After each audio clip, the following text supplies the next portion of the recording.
In Gary, Indiana, 1958, gray skies hung low over rows of factory smoke. Inside a small two-bedroom house on Jackson Street, music was the only color shining through the dust. Among 9 children, one small boy stood by the window, holding a plastic microphone, whispering to himself, as if the world was already listening. That boy was Michael Joseph Jackson. He was just 5 years old, too young to spell stage, but old enough to understand what it meant to lose himself in music. When his brothers formed a local group called the Jackson Brothers, pushed forward by their father, Joseph, Michael stood to the side, quietly mimicking their every move. One evening, his father noticed him copying the lead singer with perfect rhythm and pulled him on stage. Everything changed. The audience didn't expect much from a child barely taller than the microphone stand. But when he opened his mouth and sang, "Climb Every Mountain," something extraordinary happened. A voice emerged, tender, powerful, soulful, far beyond his years. It was as if joy, sorrow, and wisdom had found a home in that one small body. From that moment, no one forgot him. He wasn't copying anyone. He was channeling something deeper. By the time he was 8, the Jackson 5 was born. Within 2 years, they were signed by Motown Records. And suddenly, the boy from Gary was performing in front of Berry Gordy, Diana Ross, and under the brightest lights the music world could offer. Lights that would both crown him and blind him. The Jackson 5 stormed into Motown with an energy no one could ignore. ABC, I Want You Back, I'll Be There. Each song was a perfect fusion of rhythm and emotion, and at the center of it all was Michael. Young, relentless, unforgettable. But behind the scenes, life wasn't as polished. Their father, Joe, was strict, brutally so. Rehearsals stretched late into the night. A missed note could mean punishment. Years later, Michael would say in an interview, "I loved my father, but I was afraid of him. I cried a lot. He made me tough. He made me perfect." That perfection became both his armor and his burden. On stage, he was magic. Off stage, he was just a child, one searching for a childhood he was never allowed to have. As the 1970s progressed, the Jackson 5 began to fade from the spotlight. Music trends were changing. Disco was on the rise.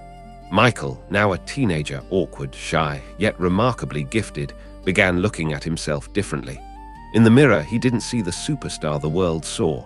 He saw acne, a nose he wished were different. He once told a friend, "When I look in the mirror, I don't see what everyone else sees. I see someone I want to fix." It was the beginning of a complicated relationship with his appearance, one the media would later turn into a spectacle, ignoring the quiet pain underneath. But musically, he was evolving. He studied James Brown, Fred Astaire, Charlie Chaplin. He taught himself how to glide across a stage, how to hide pain behind a smile, and how to turn loneliness into art. At 19, he left Motown for Epic Records. He was determined to write his own music, to find his own voice. By 1979, a new sound was forming in Los Angeles. On the set of The Wiz, Michael met Quincy Jones. They came from different worlds but shared one obsession: perfection. When they teamed up, the result was Off the Wall, an album that shattered racial barriers and redefined pop music. Don't Stop Till You Get Enough, Rock With You.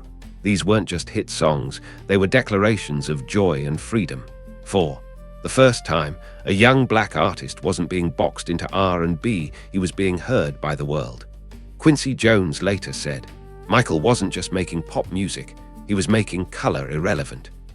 That dream of something bigger than race would later become the core of one of his most controversial and meaningful songs, Black or White.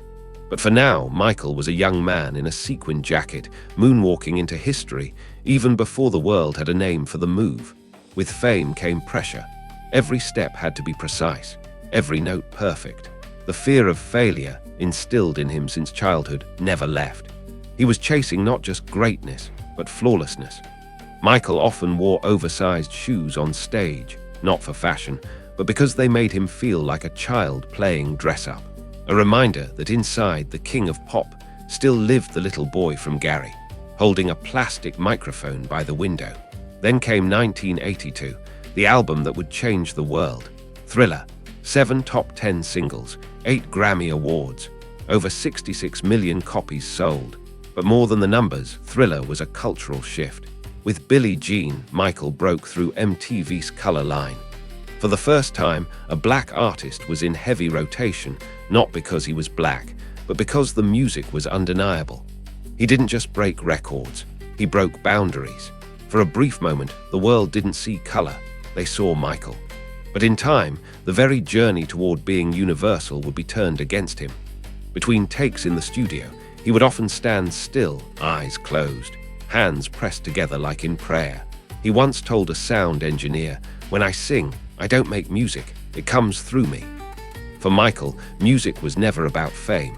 It was about something higher, a belief that melodies could reach where words could not, that songs could heal. Even in his success, Michael remained deeply lonely.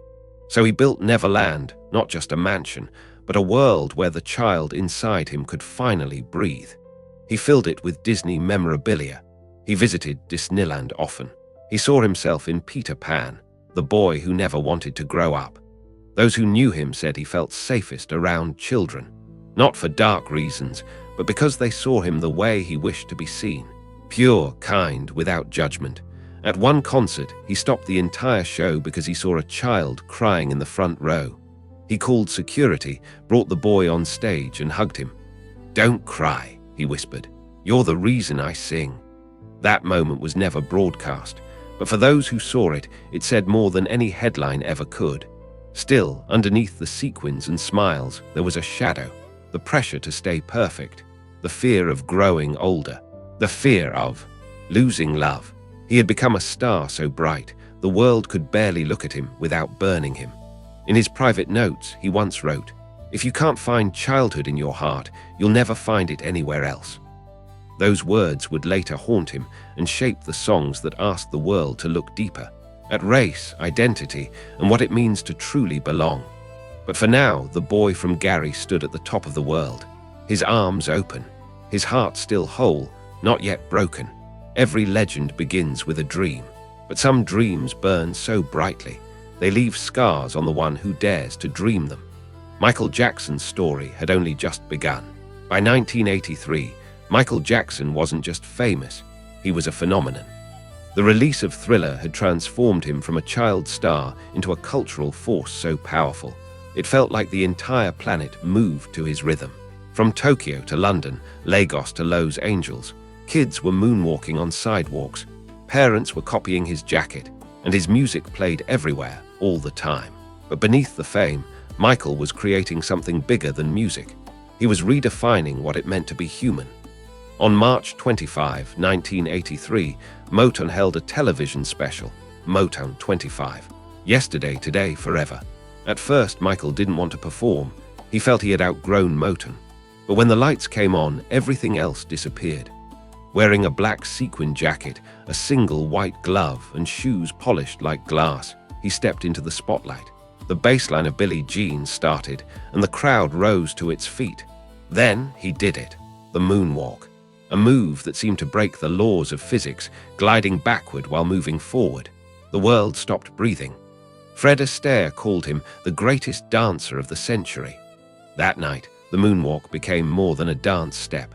It became a symbol of magic, mystery, and pure imagination. From that moment on, he wasn't just Michael Jackson, he was the king of pop. In 1987, Michael returned with Bad. He wasn't competing with other artists, he was competing with himself. He said, "I don't want to be just another entertainer, I want to change the world through rhythm." Every track on Bad showed a different side of him: Man in the Mirror, Dirty Diana, Leave Me Alone, Smooth Criminal. These weren't just songs.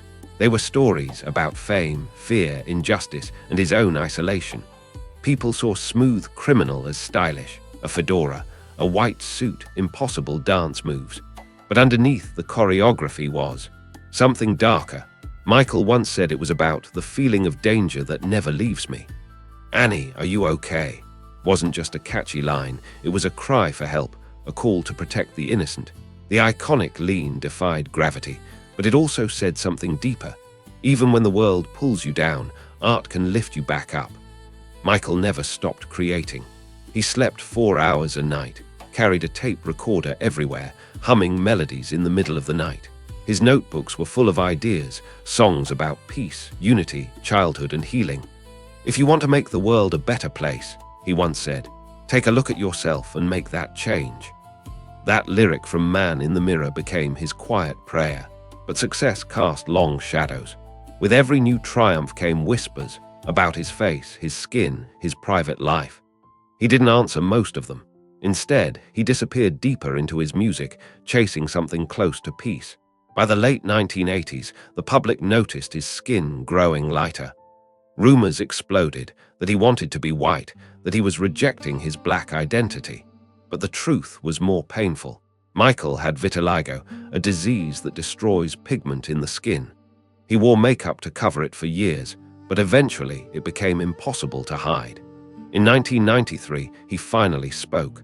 In an interview with Oprah, he said, "I'm proud to be a Black American. I'm proud of my race, but I have a skin disorder that I can't help." That truth, painful, vulnerable, real, was twisted by the same world that had once celebrated him. It wounded him deeply, but it also helped him write one of his most powerful songs, Black or White. Released in 1991, it was more than a hit. It was a message, a declaration. Michael's response to mockery, ignorance, and hate. He wrote it like a child would, innocent, direct, hopeful. The video showed his face morphing into people of every race. It wasn't just visual effects. It was a vision of unity, of possibility. He said, "I'm not trying to be white or black. I'm trying to be universal." But the more universal he became, the lonelier he felt. In 1992, during a concert in Bucharest, he was singing "Heal the World" in front of 70,000 people. Halfway through the song, he saw a child crying near the front of the stage. He stopped the entire show. Security didn't know what to do. The band froze. Michael walked down from the stage, crossed the field, and knelt beside the boy. He took off his hat and whispered something no one heard. Then he lifted the child in his arms, brought him on stage, and said, "Never cry when there's music. It's here to make you smile." The crowd didn't cheer, they cried. That moment was never aired. It wasn't staged. It was just him. This was the real Michael Jackson, the man who could see one child in a sea of thousands and stop everything just to make sure they felt loved. Later, fatherhood transformed him. He adored his children, Prince, Paris, and Blanket. He read them bedtime stories, built forts, danced with them in the living room. He once said, "I don't want them to live my life. I want them to live life." The world called him strange for putting masks on his children's faces. He called it protection. By the mid-90s, he had everything: fame, fortune, children, love from millions. But the weight of his crown was heavier than ever. King of Pop was a title he never asked for, but one he tried to honor.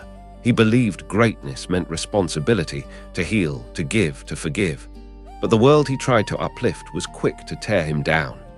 "They love you when you're on the cover," he said once, "but they don't see you when you're crying in the dark."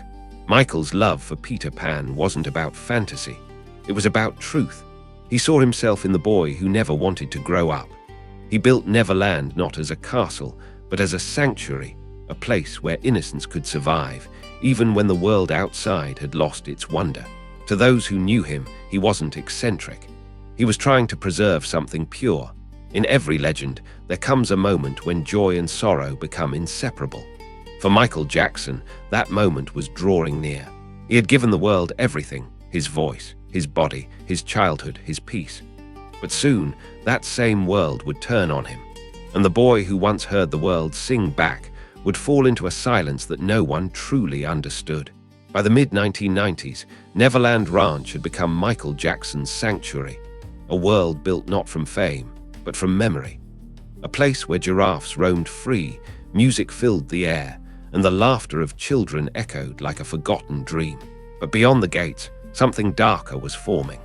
The same media that once praised him as a genius now whispered rumors about his face, his skin, and his soul.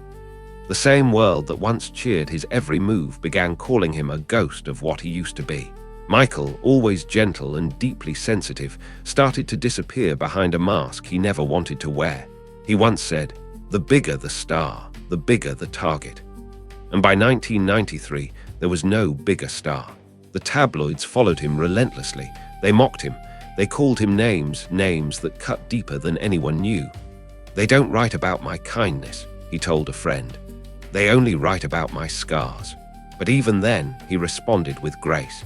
He continued to give millions to children's hospitals, silent donations to burn units, late-night hospital visits with no cameras allowed. One nurse recalled, "He didn't want attention. He just wanted to hold the kids' hands." But the world wasn't interested in kindness anymore.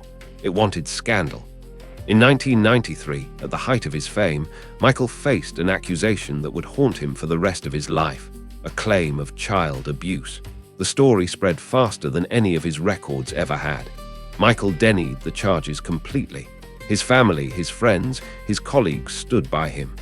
Elizabeth Taylor said, "Michael is incapable of hurting a child. He's a child himself." The case was dropped. No evidence, no trial, but the damage was done. The world didn't wait for truth. It had already passed judgment. Something inside him broke. He withdrew further into Neverland. A place he built to heal now felt like a prison. He began walking the empty grounds alone.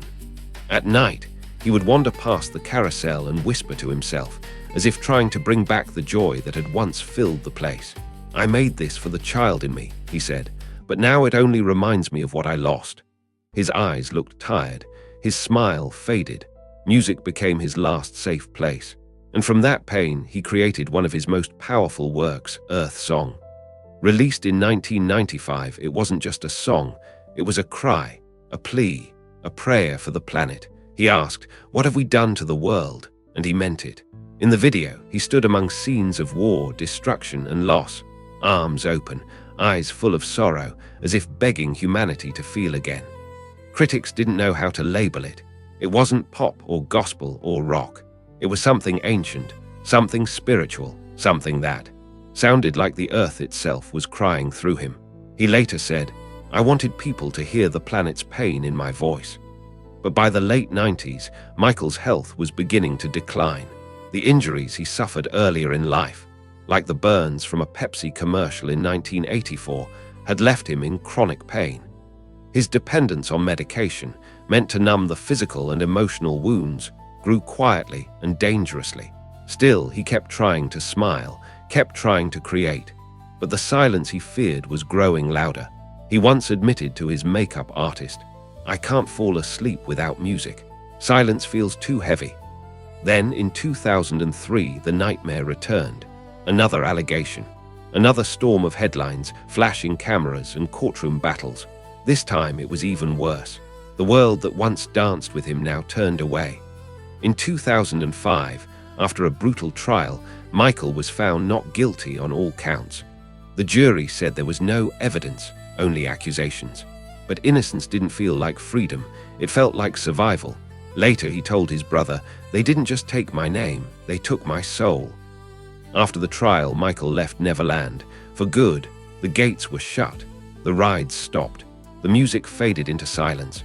He moved from country to country, Bahrain, Ireland, back to the US, searching for something the world could no longer give him, peace. In those years away from the spotlight, he wrote quietly. He drew. He read poetry.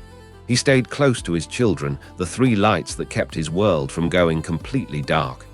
Prince, Paris, Blanket. He cooked for them, taught them, read them stories. Paris once said, "He wasn't a superstar to us, he was just Dad. He made us breakfast and told us fairy tales."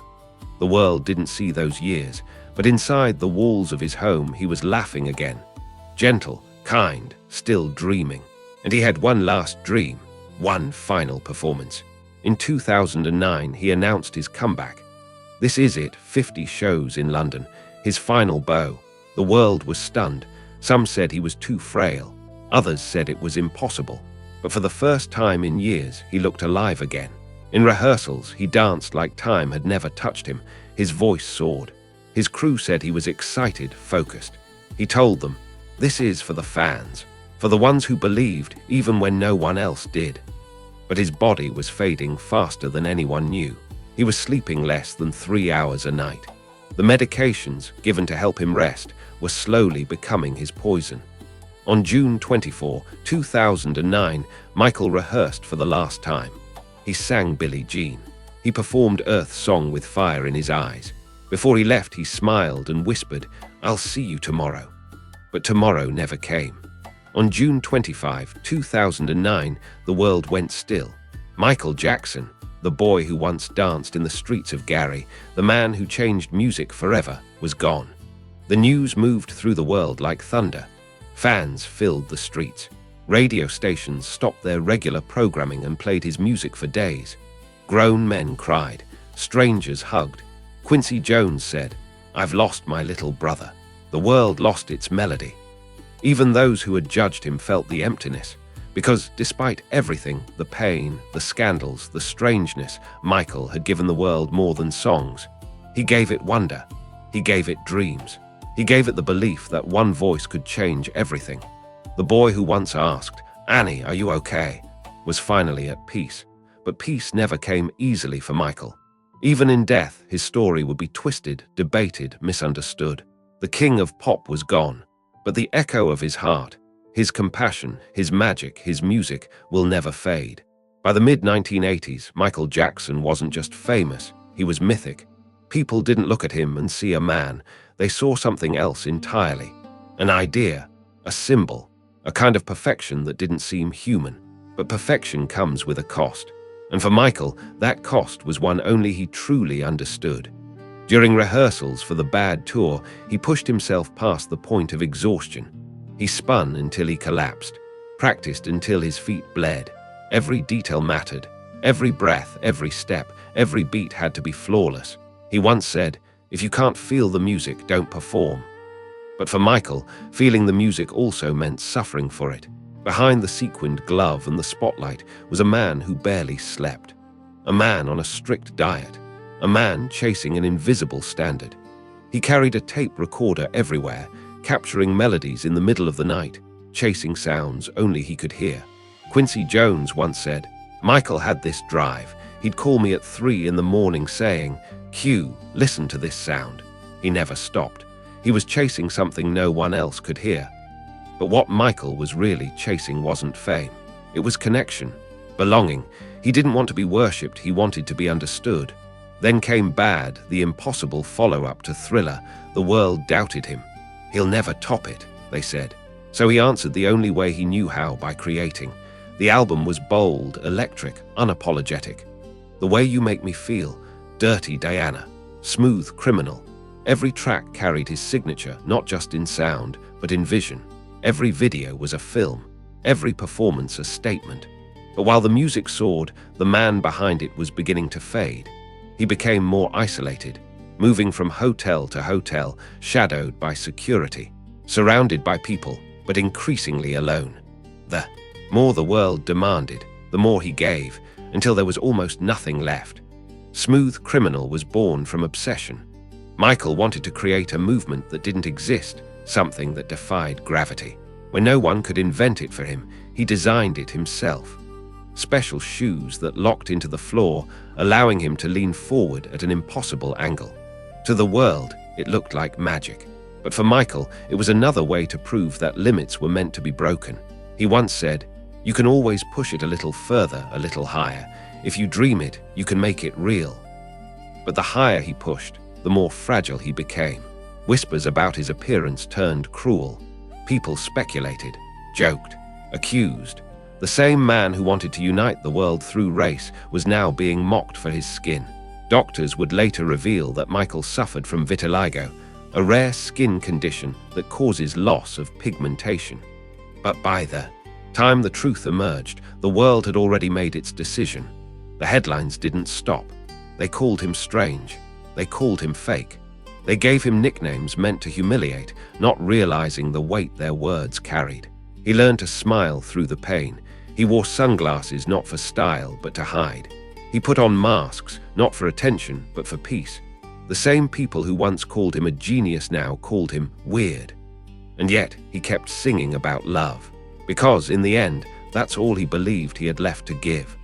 In 1988, during a performance at Wembley Stadium, 72,000 fans stood in silence. Michael stood still before them, motionless. A single tear ran down his cheek before he began to sing Human Nature. Moments like that revealed who he truly was, not a machine, not a product, but a man. A man overwhelmed by the love he gave and the loneliness it left him with. He gave everything to the stage. But when the lights went out, the silence was deafening. To escape, he built a world of his own, Neverland. It was a dream brought to life. Laughter, music, animals, lights. A place where magic still lived. A place where the boy he used to be could finally breathe. He fed llamas, told stories, rode roller coasters in the middle of the night, but even his sanctuary couldn't protect him forever. Neverland, at first, was his salvation. Over time, it became a cage. Michael saw himself in Peter Pan, the boy who never grew up. He once said Peter was his alter ego, a reflection of a soul caught between childhood and stardom, between innocence and judgment. "Why can't the world see," he once asked, "that I just want to be kind?" The answer, maybe, lies in how we treat brilliance. We celebrate it until it frightens us. By the end of the 1980s, Michael Jackson had conquered the world. But the crown he wore came at a price even he couldn't fully measure. His fame became a mirror, one that reflected the beauty of his art and the cracks in his soul. And behind that mirror, a child still waited to be seen. There was a time when Neverland was alive with laughter. Children's voices echoed through the trees, music drifted from the mansion, and joy seemed to live in every corner. But behind the walls of that wonderland was a man still searching for peace. Michael Jackson, the child star who became a king, was now a prisoner of his own legend. In an old interview, Michael once said softly, "I didn't have a childhood. I worked from the age of 5. Sometimes I'd be crying on stage, and people thought I was just performing." He didn't get to grow up. So, when the world finally gave him the means, he built a world of his own, filled with what he'd lost. Neverland was more than a home. It was a second chance. A zoo, an amusement park, a private cinema, all designed not for escape, but for healing. He invited children who were sick, lonely, or forgotten, because he understood their pain. Elizabeth Taylor once said, "He created Neverland to heal his own wounds, not to escape the world, but to repair it." But the more Michael tried to heal, the more the world misunderstood him. The press, once enchanted by his genius, turned cruel.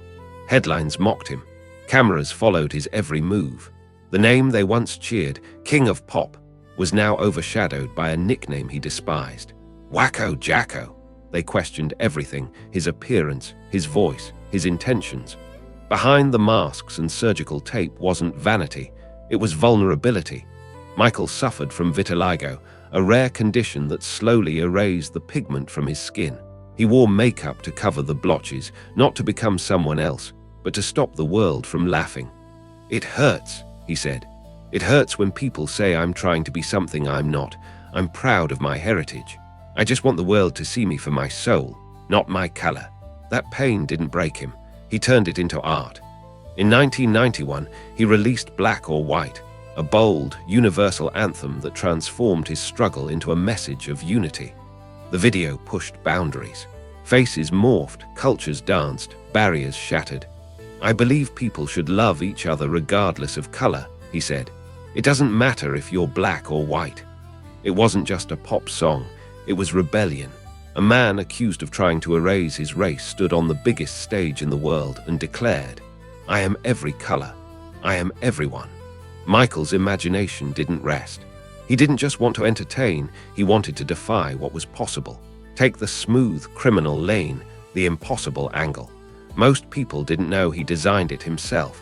Hidden in those oversized shoes were locks that anchored him to the stage. He didn't just invent moves, he invented methods. He turned movement into magic.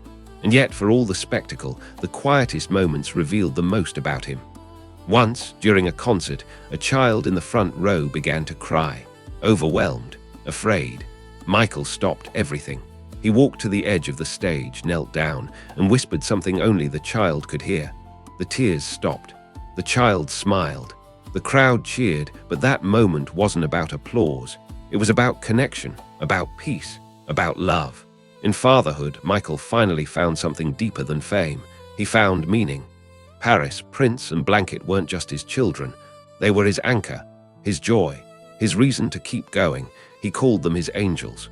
They loved him not as a superstar, but simply as Daddy. He cooked for them, read them bedtime stories, wore pajamas and danced around the house. And yes, he covered their faces in public, not for mystery but protection. He didn't want the spotlight that had burned him to ever touch them. Daddy was the best father, Paris would later say. He made sure we felt loved every single day. At home, he built Lego castles. He told fairy tales. He listened. He gave his children the one thing he never had, a childhood. Even in solitude, Michael was never truly silent. The music kept flowing. Songs like Heal the World, Earth Song, You Are Not Alone, they weren't just tracks, they were prayers. He once said, "If you want to know me, listen to my songs." Each lyric carried part of his soul, the boy, the dreamer, the man who never stopped believing in something better. But Neverland wouldn't stay safe forever. False accusations shattered the peace. Courtrooms replaced concerts. Headlines replaced hugs. And through it all, the media didn't just question him, they tried to destroy him. But Michael never fought back with anger. He fought back with compassion. "The greatest thing you'll ever learn," he said, "is just to love and be loved in return." Even when mocked, even when betrayed, he whispered, "I love you." As the years passed, Neverland grew quiet, the laughter faded, the carousel slowed, but he still believed in magic. He said he could feel Peter Pan walking beside him sometimes, "My friend from the stories," he said, "my reminder to never lose my heart." He met with Disney animators. He cried the first time he saw Peter Pan's flight at Disneyland. He said it felt like coming home. In the end, the mask wasn't there to hide from fame. It was there to protect the fragile child that fame had never let grow up. Michael spent his life trying to fix the world, but maybe all along he was trying to fix himself. Michael Jackson, the child behind the man behind the mask, the mirror behind the myth. He once sang, "I'm starting with the man in the mirror." And maybe that's where all healing begins. By the dawn of the new millennium, Michael Jackson had lived 1,000 lives, each brighter and lonelier than the last. He had been crowned, crucified, and canonized, all in one lifetime. And still, he wasn't finished. In 2009, after years of retreat and silence, he made an announcement that shook the world. A comeback, a final tour, a farewell to the stage that had both created and destroyed him. He called it This Is It. At the press conference in London, dressed in black and gold, he smiled at the sea of fans and said softly, "These will be my final shows, this is it. When I say this is it, it really means this is it." He meant it as a promise. But to history, those words would feel like prophecy. Rehearsals began in Los Angeles. Michael walked into the studio quietly, hugging dancers, cracking jokes, humming melodies between takes. He was 50 years old now. His body was tired, but his spirit unstoppable. He rehearsed for hours. He moved with purpose, every step counted, every note mattered. The setlist was a story. Thriller, Beat It, Smooth Criminal, Man in the Mirror, each song a chapter of his life. This wasn't just a concert, it was redemption. Director Kenny Ortega later said, "He'd walk into the room and light it up. It was like time stopped when he moved." This was Michael's chance to reclaim the narrative, to show his children, his fans, and the world who he really was. And he meant to give them everything. He told his team, "We have to heal our planet. We have to care for our children. That's why I do what I do. Love is the most powerful weapon." The stage was being built. The visuals were revolutionary. And Michael, for the first time in years, looked like he was home. But behind the curtain, the pressure was mounting. He was sleeping less than 3 hours a night. The insomnia that had haunted him for years was now unbearable. His appetite faded. His weight dropped. His doctors prescribed stronger medications to help him rest. But the rest never came. Backstage, he often sat alone, head bowed, surrounded by silence. Still, when the music started, something inside him came alive again. He was playful with his dancers, precise with his crew, and gentle with everyone. And what kept him going, more than fame or legacy, were his children. He wanted them to see him not just as Daddy, but as the artist the world had once adored.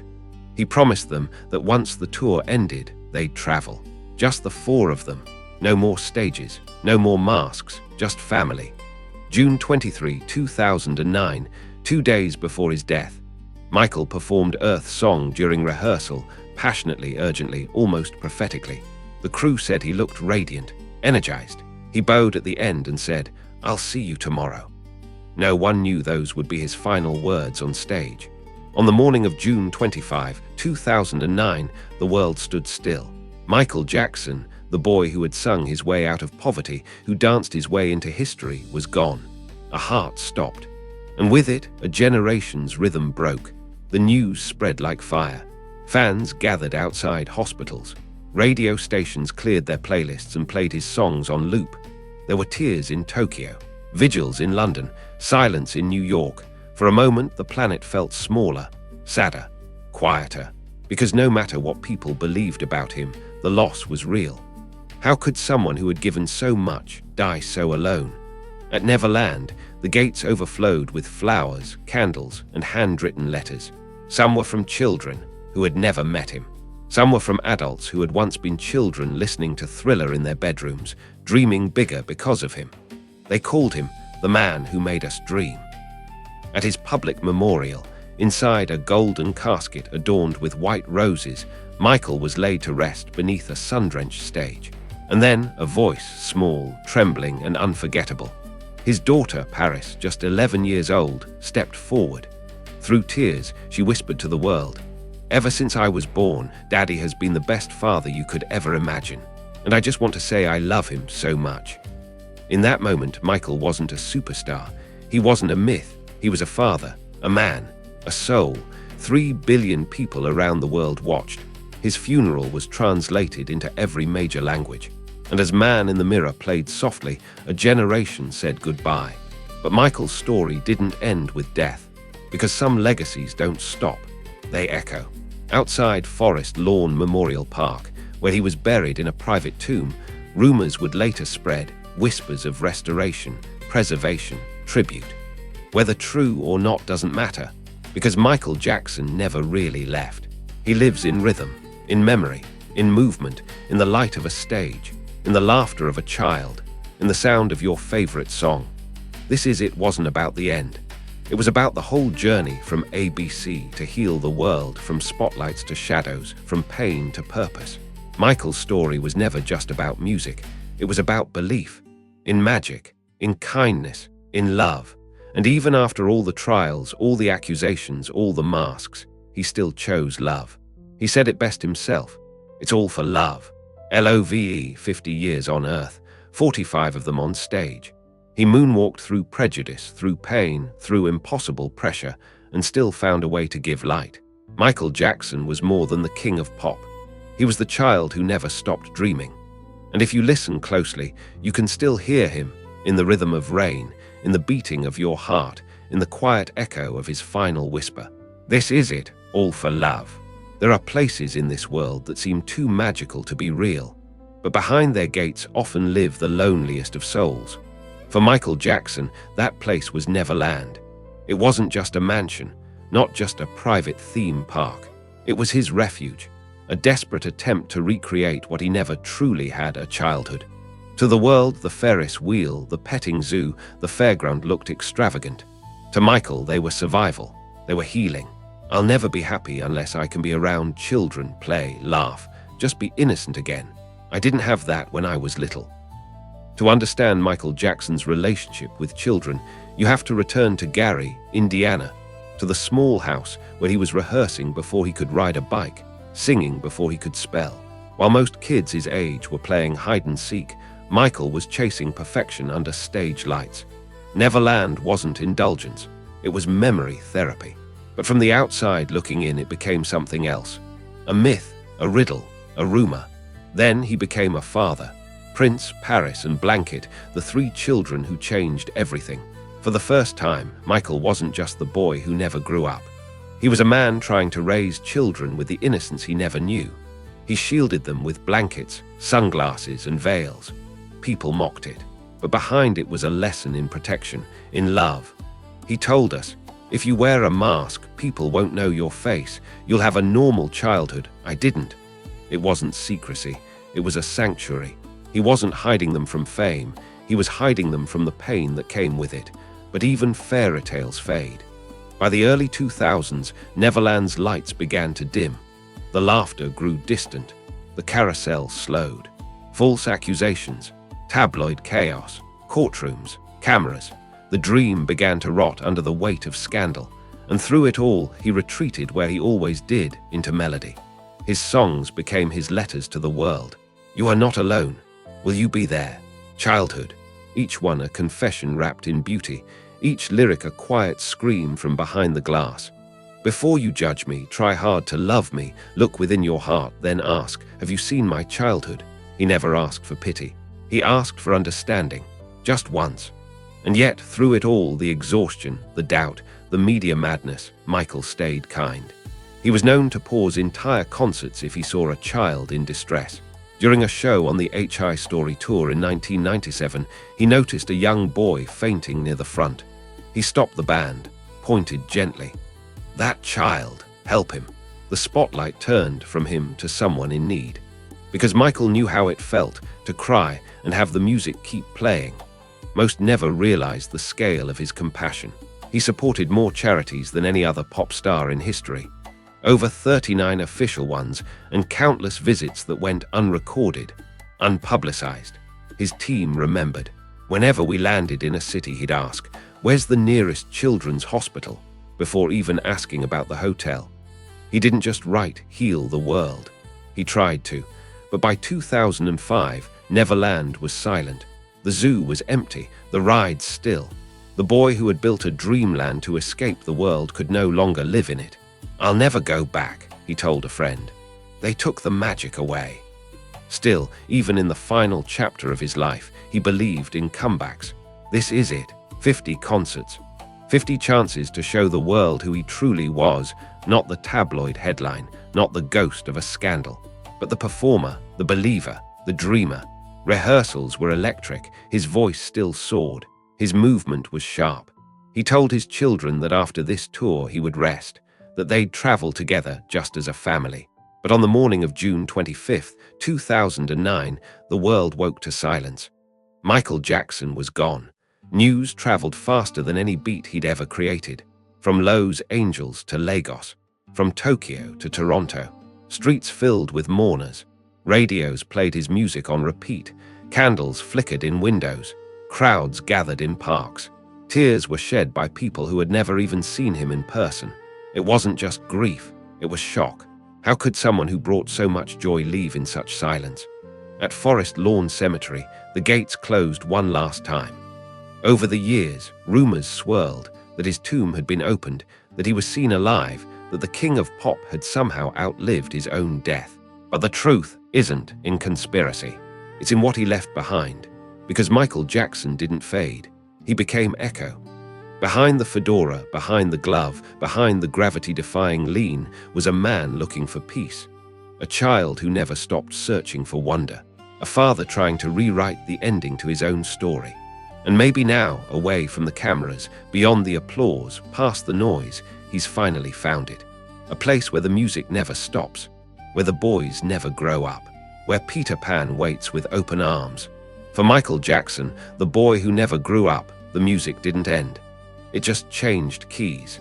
Art comes from obsession, not talent, not luck, obsession. For Michael Jackson, every note had a purpose. Every breath on stage carried intention. Every movement, from a single toe tap to a 1,000-person stadium lean, was rehearsed until it bled meaning. He didn't perform songs. He disappeared into them, became them. And nowhere was that more evident than in Smooth Criminal. When the world first saw the white suit, the tilted fedora, the smoky nightclub set, they didn't know what they were watching. It wasn't just a music video. It was noir ballet, cinema soaked in rhythm, a gangster film told in footwork and silence. But what looked effortless was anything but. Michael was a perfectionist to the point of pain. If it took 100 takes to find a heartbeat in a performance, he'd do 200. Quincy Jones once said, "Michael never settled." Because to him, settling was betrayal to the art, to the audience, and to himself. Smooth Criminal wasn't born in a studio. It was born in his head. Like most of his work, the song began as breath, literally. Michael beatboxed his own percussion, sang bass lines, laid melodies over his own pulse. He recorded entire arrangements just with his voice.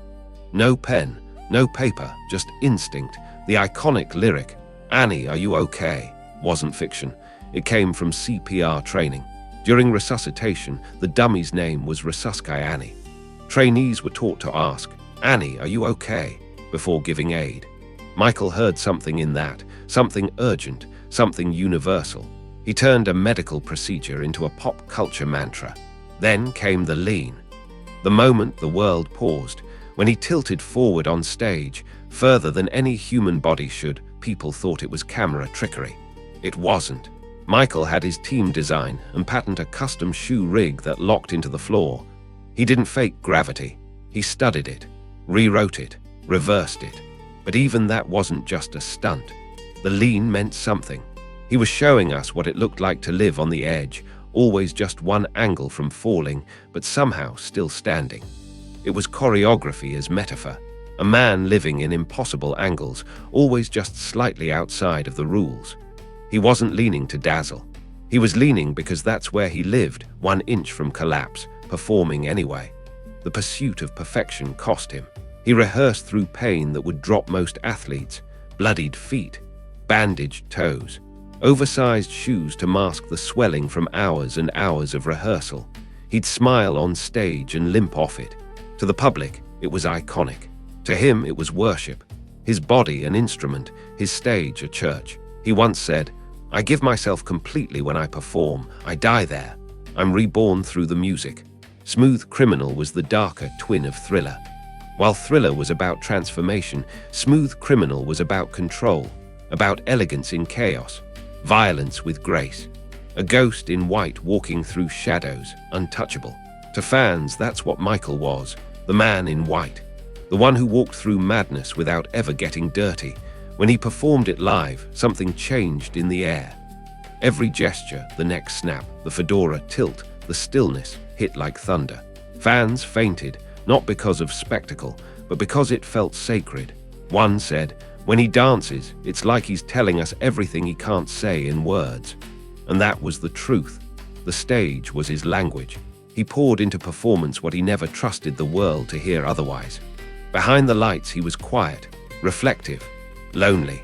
After shows, he'd often sit alone in his dressing room, not celebrating, just breathing, sometimes staring at the wall for hours. "People see me as the happiest person on earth," he once whispered. "But sometimes I'm just tired of being Michael Jackson.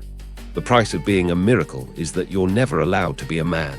He leaned on his friendships. Elizabeth Taylor, Diana Ross, Brooke Shields, Paul McCartney. They gave him space to be soft, to be silly, to be human. Still, even those moments were rare. Michael learned early that the more famous you become, the less you're allowed to love out loud. Some say there was a secret love. Someone he protected with the same fire he protected his music, fiercely, privately. Maybe that's why Smooth Criminal spoke to him so deeply. It was about slipping through the world without being held, about walking in and out of danger and never getting caught. A man who could break hearts and vanish without leaving fingerprints. Through it all, he clung to one message: love. Even in his darkest art, the center was always love. "Love lives forever," he once scribbled on a hotel napkin. His songs were sermons, his stage a pulpit. He believed truly that if enough people believed with him, the world could change. "Love is the most powerful force in the universe," he told crowds again and again. "It can heal anything." When you strip it all down, the headlines, the lawsuits, the applause, what remains is motion. A man who danced every word he could never say. That's what Smooth Criminal really was. Not just a beat, not just a lean, but a confession, a rebellion, a prayer. He wasn't just showing us what music could do. He was showing us what the human spirit looks like when it refuses to fall. He was, and remains, the man who moved through shadows wearing white. The one who made silence speak. The Smooth Criminal who stole the world's heart without ever taking a thing. It was supposed to be a beginning, a comeback, a resurrection. June 24th, 2009, Michael Jackson stood on stage for what no one knew would be the final time. The tour was called This Is It. A declaration, a promise, maybe even a prophecy. 50 shows. 50 nights at London's Otwo Arena, Not to reclaim a title, not to chase nostalgia, but to remind the world that the music still mattered, that he still mattered. On that final night of rehearsal, he was alive in the truest sense. His voice soared. His body still moved like water. He cracked jokes with the crew. He sang with force. He danced with purpose. To his band, he said softly, "God bless you." Then the lights went dark. It was 12:30 a.m., June 25th. It was the last time Michael Jackson would ever stand on a stage. By morning, the air had changed. Just after noon, a 911 call went out from his rented mansion in Holmby Hills. Michael Jackson wasn't breathing. Inside, his doctor performed CPR. Outside, a media storm gathered. Sirens screamed through Beverly Hills. Helicopters circled. Journalists scrambled. The whole world, without warning, began holding its breath. And at 2:26 p.m., the confirmation came. Michael Jackson, the king of pop, was gone. 50 years old. Gone in an instant. The world stopped. People didn't know how to process it. A voice that had echoed across generations had been silenced, not on stage, not in farewell, but in a quiet room behind closed doors. Within hours, the grief became global. In Tokyo, fans filled streets with candles. In London, crowds outside the Apollo Theatre sang "Man in the Mirror." In Lagos, DJs played Thriller on loop. In Paris, strangers cried together. In Sao Paulo, children moonwalked in tribute. Outside his family's home in Encino, thousands gathered. They didn't speak. They sang. They lit candles. They hugged. It was less a mourning, more a remembering. Because Michael hadn't just entertained the world, he had soundtracked it. At Neverland Ranch, the gates vanished under flowers. Posters, handwritten letters, teddy bears, and glitter-covered gloves piled into a monument. People traveled from every continent just to leave something behind. And yet there were rumors, wild ones, that he was still alive, that he'd faked it, that he had escaped like Elvis or Houdini. But the silence told a different story. There would be no encore. His death was ruled as acute propofol intoxication, a surgical anesthetic never meant for use outside a hospital, let alone in a bedroom. Administered by his physician, meant to help him sleep. But it didn't just silence pain. It stopped his heart. And the question began to echo, how could the most watched man on earth die so utterly alone? He had been rehearsing for 50 shows, preparing his body for a stage. But maybe, on some level, his soul had been preparing for peace. In those final rehearsals, something was different. He sang with force, yes, but also with something quieter. Reflection, almost as if he was already letting go. When he sang Earth's song, "What About Yesterday?" it didn't sound like a performance. It sounded like a farewell. On July 7th, 2009, the world gathered again, this time for his memorial at the Staples Center in Los Angeles. Stevie Wonder performed. Lionel Richie broke down. Brooke Shields wept as she recalled a man who believed in Peter Pan. And then Paris, just 11 years old, stood at the microphone. Tears in her eyes, voice trembling, she said, "Daddy has been the best father you could ever imagine." And in that moment, even the skeptics cried. Because beneath the stardom, the spectacle, the story, there had always been a father, a brother, a son, a man, a human being. The gold casket was carried from the stage as the world watched. It wasn't just a ceremony. It was history folding in on itself. For many, the death of Michael Jackson wasn't the loss of an artist. It was the loss of childhood, of innocence, of belief in magic. He was buried at Forest Lawn in Glendale, where Elizabeth Taylor, Walt Disney, and Clark Gable also rest. The gates are quiet now, but fans still come. Every June 25th, they leave roses, handwritten letters, single white gloves. They don't always cry anymore. They just stand still, listen to the wind, and whisper, "Thank you." After his passing, the world clung to what was left. Rehearsal footage was turned into This Is It, a documentary that revealed not a broken man, but an artist still full of fire, laughing, leading, creating. In one clip, he said quietly, "Love lives forever. It never dies." And maybe that was the message all along, because the music didn't end with him, it echoed. In street corners where kids tried to moonwalk. In murals across alleyways where his image loomed larger than life. In classrooms where his songs were still sung. in hospitals where charities continued in his name. He became more than memory. He became movement, a symbol of creativity, of complexity, of compassion. He showed the world what it meant to fall down and rise again, what it meant to be broken and still create beauty, what it meant to love not quietly but loudly, in rhythm, in color, in choreography. Michael once said he felt the rhythm of the universe, that when he danced, he wasn't thinking, he was feeling. He was listening to something larger than himself. Maybe that's why, even now, people still say they feel him, in the beat, in the silence between notes, in the moments we believe in something bigger than the world around us. June 25th, 2009 was the day the curtain fell. But in that silence, if you listened closely enough, you could still hear it. A heartbeat, a bass line, a whisper. Michael Jackson's time. Time tests legends. Most fade quietly. But Michael Jackson didn't. Years have passed since the world last heard him speak, last saw him dance, yet somehow his presence remains louder than ever. In music, in movement, in memory. He was never just an artist. He was a frequency, and once you've heard it, you can't unhear it. It all started in Gary, Indiana. A child with a voice too powerful for his age, too pure for the world he was born into. He sang and people stopped. He danced and they believed.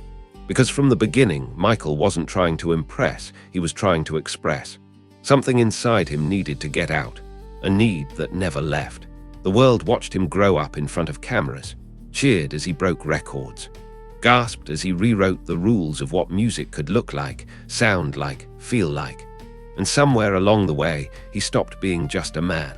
He became a movement. We are the world. One studio, dozens of legends, one shared mission. Michael didn't just write a song, he helped raise over $60 million for global hunger relief. It was never about ego. It was about impact. He understood the power of music better than anyone else, that a single note, sung honestly, could travel further than any speech. He said, "Music is what carries the message of love."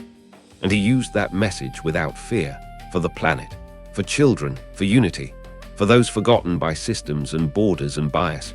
When others stayed safe, he got loud. Black or white, Earth song, they don't care about us. Each track a rebellion, each beat a protest, each lyric a mirror. And yet behind the stage lights and global fame, he was still that same boy, fragile, searching and sometimes hurting. The vitiligo, the rumors, the lawsuits. The press treated him like spectacle, but Michael kept creating. Not to prove them wrong, but because he had to. Because silence was never an option for him. He once said, "If you enter this world knowing you are loved, and you leave this world knowing the same, then everything that happens in between can be dealt with." For him, love was the anchor. Not romantic love, but something bigger, deeper, universal. He built Neverland to preserve it, not to escape adulthood, but to save childhood. And when he sang to the world's children, it wasn't charity, it was kinship. He saw himself in every orphan, every patient, every fan, because he knew how it felt to be unseen, even in the spotlight. Even at the height of fame, he struggled with loneliness. Friends described him as quiet, kind, shy, always listening, and always creating. He could hear music where others heard silence. He didn't need instruments, he was the instrument. Producers remember how he'd beatbox full arrangements on the spot, drums, bass, melodies, every sound coming from his own mouth. He didn't need to write songs, he channeled them. To Michael, music wasn't a product, it was a spirit, and he protected that spirit with everything he had, even when the world didn't understand it. He fought for ownership, for control, for vision, because it wasn't about money, it was about the message, and he made sure that message reached everyone.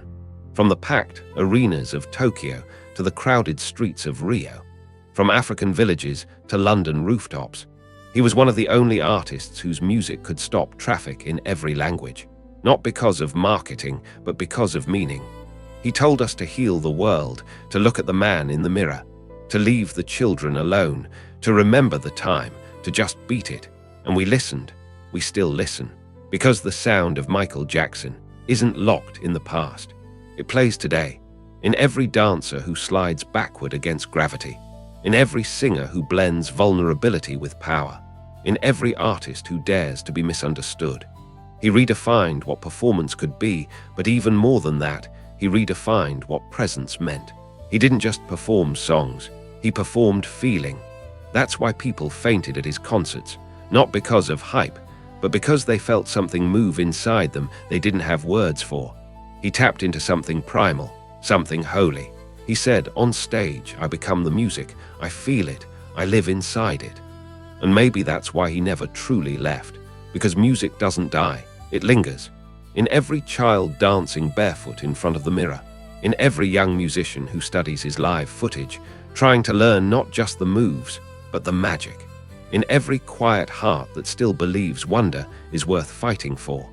He taught the world that greatness didn't mean perfection, that masculinity could be soft, that pop could have purpose, that silence could be powerful, and that the weird ones, the dreamers, the delicate, the different, could change everything. He didn't ask the world for applause, he asked it to listen. And when he leaned into the impossible, when he tilted beyond gravity, it wasn't just for show. It was a metaphor, a man pushing past what people told him was possible, a spirit bending physics because art asked him to. He once said, "I don't sing it if I don't mean it." And that's why the songs still hold weight. They weren't just hits, they were truths. And when his heart stopped on June 25th, 2009, something else started. A wave, a remembrance, a realization that we hadn't just lost a performer, we'd lost the sound of our own innocence, our belief in magic, our permission to be wild and kind at the same time. But legacies don't end in silence. They echo, in footsteps on a stage that's no longer lit, in harmonies whispered in crowded elevators, in paintings, murals, tattoos, dances, choirs, in lullabies, in protests, in the courage to speak out, and the grace to forgive. He was many things, a prodigy, a paradox, a punchline, a prophet. But more than anything, he was proof that beauty could come from pain, that love, even when broken, could still sing, and that the right melody at the right moment could shift the world. He told us who we were, he asked us to be better, and then he moonwalked into history. But he left us something, not just records, not just trophies. He left us permission to feel, to dream, to believe. He may have been the king of pop, but his truest title was something quieter, harder to name. He was the pulse. And as long as there are hearts still beating, his rhythm lives on. Michael Jackson became more than music. He became the reason we listen.